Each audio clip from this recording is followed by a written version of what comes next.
mula sa lumpiang kagubatan, narito ang grupo Green Jandalan Jammers! Ipinagmamalaki nila ang tosoong likha mula sa mga likas na yaman ng ating paligiran. Ang tao ng niyog mula sa bunga, panig na hinabi mula sa dahon ng niyog, at mga kahoy na matatagpuan sa ating kagubatan. Ang bawat detalye ng kanilang kasuotan ay sumasalamin sa pagmamalikhain at pagpapahalaga sa kalikasan.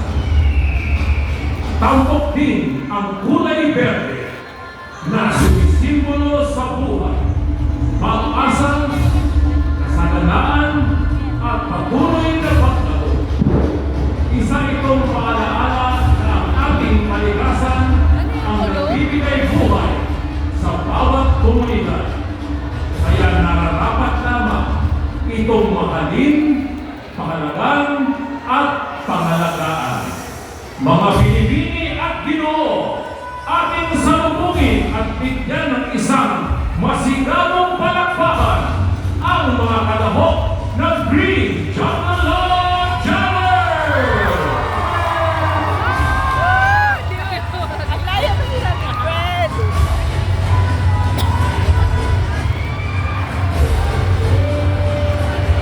Parang bigat na suot nila kasi. John Ken Padua, 23. Nika Angel Diaz, 21. Representing Green Jandalan Jammers! Kaya dito kasi girlfriend. Ayos na. Welcome sa mundo ng mga jungle. Alam naman natin na ang jungle ay tirahan ng iba't ibang nilalang. Suot ko ito para ipaalam na dapat natin mahalin, ingatan, alagaan, protektahan, at higit sa lahat, respetuhin. At dahil dito, binabalanse nito ang ating ekonomiya. Let's protect our nature together.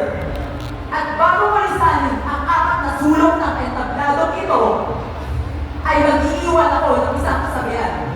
Kasabihan na,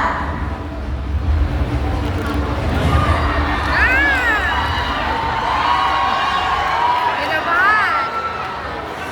ang kasunod pala ng May 4 ay May 5? Mali!